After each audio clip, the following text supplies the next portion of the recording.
ഇന്നലെ നെല്ലാട്ടുള്ള കിൻഫ്ര ഇൻഡസ്ട്രിയൽ പാർക്കിൽ പോയി. അവിടെ ഒരു പ്രൊഡക്ഷൻ യൂണിറ്റ് കാണാൻ പോയതാണ്. എൻ്റെ ഒരു കൂട്ടുകാരൻ ഒരു ബിസിനസ് തുടങ്ങുന്നു. അപ്പോൾ അതുമായി ബന്ധപ്പെട്ട് അവൻ്റെ കൂടെ വെറുതെ പോയതാണ്. ആദ്യമായിട്ടാണ് ഇത്ര വലിയൊരു പ്രൊഡക്ഷൻ യൂണിറ്റ് കാണുന്നത്. 2 മണിക്കൂറോളം അവിടെ ഉണ്ടായിരുന്നു. അപ്പോൾ അവിടെയുള്ള MD ആയിട്ട് സംസാരിച്ചു, യൂണിറ്റൊക്കെ നടന്ന് കണ്ടു. അപ്പോൾ അദ്ദേഹം പറയായിരുന്നു, മാർക്കറ്റിലുള്ള ചെറിയ ചേഞ്ചസ് പോലും ഒരു പെട്ടെന്ന് തിരിച്ചറിഞ്ഞിട്ട് അതനുസരിച്ച് ഇവരുടെ പ്രോഡക്റ്റ്സ് ഇവർ അപ്ഗ്രേഡ് ചെയ്യും, അഡാപ്റ്റ് ചെയ്യും സിറ്റുവേഷനോട്. കാരണം കൺസ്യൂമറാണ് കിങ്, അവർ നോ പറഞ്ഞെന്നോ. അതുകൊണ്ട് അവരുടെ നീഡ് അനുസരിച്ച് എപ്പോഴും ഇങ്ങനെ മാറിക്കൊണ്ടിരിക്കും. അപ്പോൾ ഒരു ബിസിനസ്സിനെ നിലനിർത്താൻ അഡാപ്റ്റേഷനും അപ്ഗ്രേഡേഷനും വളരെ നിർബന്ധമാണ്.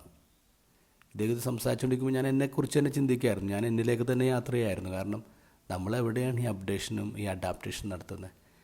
ഏതെങ്കിലും ഒരു ഇടവകയിൽ പോയി കഴിഞ്ഞാൽ എൻ്റെ ഒരു രീതി, എൻ്റെ ഒരു സ്റ്റൈൽ, ആ പാറ്റേൺ കൊണ്ട് ആൾക്കാരെ മാറ്റാൻ നോക്കുന്നു. പക്ഷേ ആൾക്കാരുടെ രീതി അനുസരിച്ച് എവിടെയാണ് ഞാൻ മാറുന്നതെന്നാണ് ഞാൻ ചിന്തിച്ചത്. ഇന്നത്തെ ഗോസ്പൽ വായിച്ചപ്പോൾ ക്രൈസ്റ്റ് വീണ്ടും അതെന്നെ ഓർമ്മിപ്പിക്കുകയാണ്.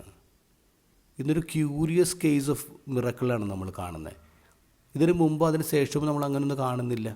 ഒരു ഡെഫ് ആൻഡ് ഡംബായിട്ടുള്ള ആളെ ജനക്കൂട്ടത്തിൽ നിന്ന് മാറ്റി നിർത്തിയിട്ട് അവൻ്റെ ചെവിയിൽ വിരലിടുന്നു, തുപ്പലോട് നാവി തൊടുന്നു, ആകാശത്തേക്ക് നോക്കി നെടുവീർപ്പിടുന്നു.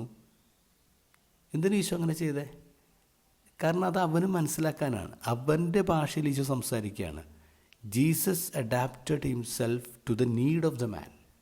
അവൻ്റെ ആവശ്യം അനുസരിച്ച് ഈശോ അഡാപ്റ്റേഷൻ നടത്തുകയാണ്. അതുകൊണ്ടാണ് ഈശോയ്ക്ക് ഒരു ഫിക്സഡ് സ്റ്റൈൽ ഓഫ് മിറക്കിളില്ല, മെത്തഡോളജി ഇല്ല. ഈശോനെ ഒരു ബോക്സിലേക്ക് ആക്കാൻ പറ്റില്ല.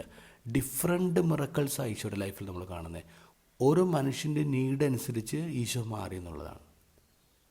ഈശോ എന്നതിൻ്റെ പ്രാർത്ഥന ഇങ്ങനെയാണ്: ഞാൻ ചെല്ലുന്ന ഇടങ്ങളിൽ അവിടുത്തെ ആവശ്യമനുസരിച്ച് അഡാപ്റ്റ് ചെയ്യാനും അപ്ഗ്രേഡ് ചെയ്യാനുമുള്ള ബോധം എനിക്ക് നൽകണേ.